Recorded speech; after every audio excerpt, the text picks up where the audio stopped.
Assalamualaikum warahmatullahi wabarakatuh. Nama saya Putri Pratiwi. Saya adalah guru bahasa Indonesia di MA Tahfiz Qur'aniyah Ramadan. Assalamualaikum warahmatullahi wabarakatuh, anak-anak. Apa kabar? Ya, semoga kalian semua selalu dalam keadaan sehat dan selalu dalam lindungan Allah Subhanahu wa taala. Di masa pandemi sekarang ini, Ananda harus tetap menjaga protokol kesehatan.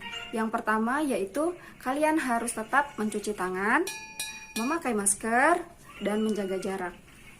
Nah, untuk kesempatan pada kali hari ini adalah kita akan mempelajari tentang sesuatu hal. Nah, sesuatu halnya ini apa? Kalian pasti pernah membuat atau kalian pernah merasakan sesuatu yang ada di dalam diri kalian atau ungkapan perasaan kalian yang ingin kalian curahkan dalam bentuk tulisan. Nah, itu adalah P, U, I, S, dan I. Puisi. Ya, pada hari ini kita akan mempelajari tentang puisi. Jadi puisi itu adalah, ada yang sudah tahu? Ya, puisi adalah sebuah karya sastra yang berisi tentang pengungkapan perasaan penyairnya. Yang di dalamnya terdapat irama, ritme, lalu apalagi? Ya, ada irama, ritme, nada, dan imajinatif pengarangnya yang syarat akan makna. Yang kedua, kita mau belajar tentang ciri-ciri puisi. Apa saja ciri-ciri puisi? Yang pertama, ciri-ciri puisi adalah terdapat bait. Yang kedua, terdapat baris.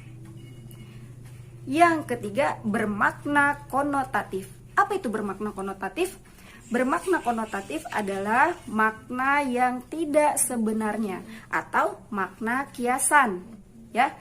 Yang keempat adalah simetris. Maksud simetris di sini adalah bahwa puisi itu tertata rapi dan tersusun. Bahasa yang digunakan adalah yang kelima, bahasa yang digunakan yaitu bahasa yang padat. Setelah kita mempelajari tadi sudah tahu apa itu puisi, lalu dua ciri-ciri puisi, yang ketiga kita mau belajar tentang unsur-unsur yang membangun puisi. Kira-kira apa saja yang membangun puisi? Yang pertama adalah unsur fisik. Yang kedua adalah unsur batin. Ya. Oke, kalau gitu kita mau jelaskan dulu unsur fisik. Unsur fisik ini berkaitan dengan sesuatu hal yang bisa kita lihat dengan mata, ya. Kita bisa menilainya dengan cara nyata. Misalnya, 1. Diksi, 2. Tipografi, ketiga imajinasi, yang keempat ada rima. Nah, Ibu jelaskan, apa itu diksi? Diksi adalah pilihan kata yang dipilih penyair agar pendengarnya itu seolah-olah merasakan dan mengalami. Ya. Yang kedua adalah tipografi. Tipografi itu apa?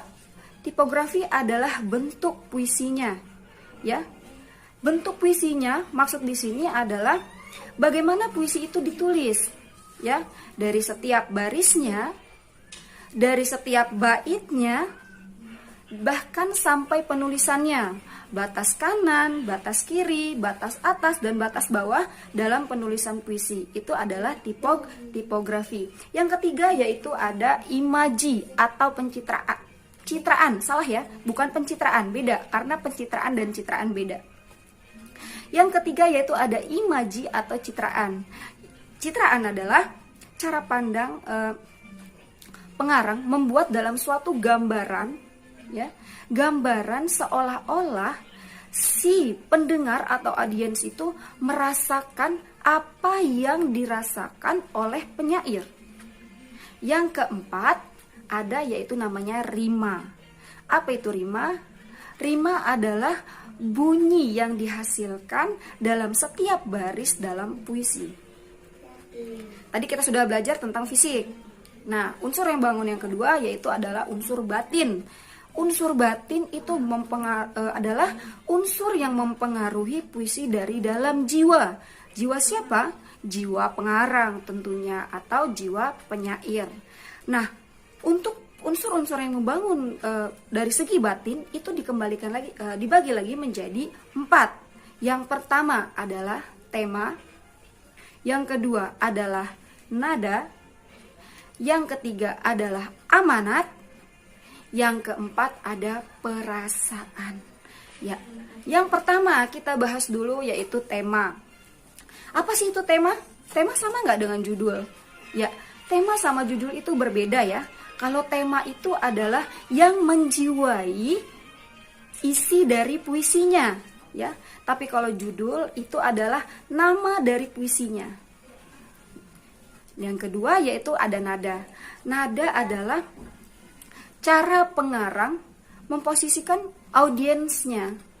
Apakah di dalam pembacaan puisi itu audiens seperti digurui, ataukah audiens itu seperti diberitahu, ya.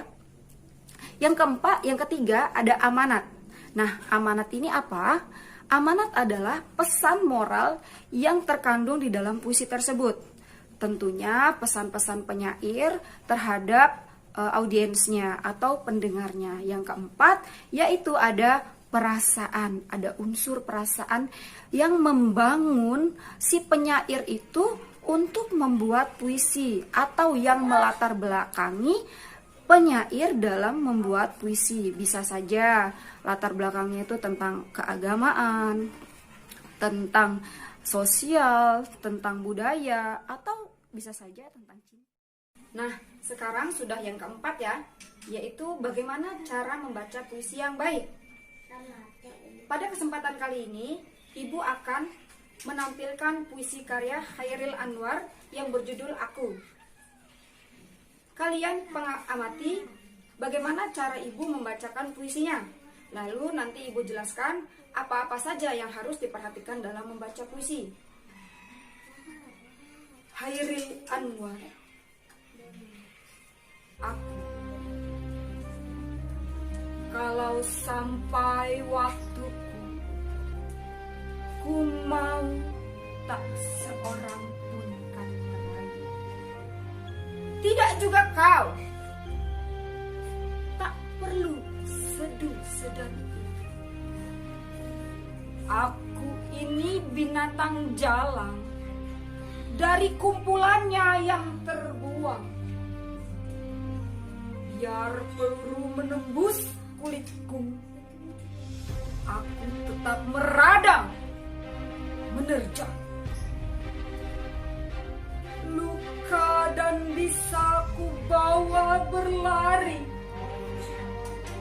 hingga hilang. Pedih, perih, dan aku takkan peduli. Aku mau hidup 1000 tahun lagi. Nah, itulah cara pembacaan teks puisi Chairil Anwar yang berjudul Aku. Silakan kalian perhatikan ini puisinya. Hal-hal yang harus diperhatikan dalam baca puisi yaitu 1, mimik. Mimik adalah bahasa wajah, ya. Ketika kita membacakan teks puisi, kalimat-kalimatnya harus sesuai dengan wajah yang kita tampilkan ke audiens. Misalnya perasaan sedih, mukanya harus sedih. Perasaan marah, itu mukanya harus marah.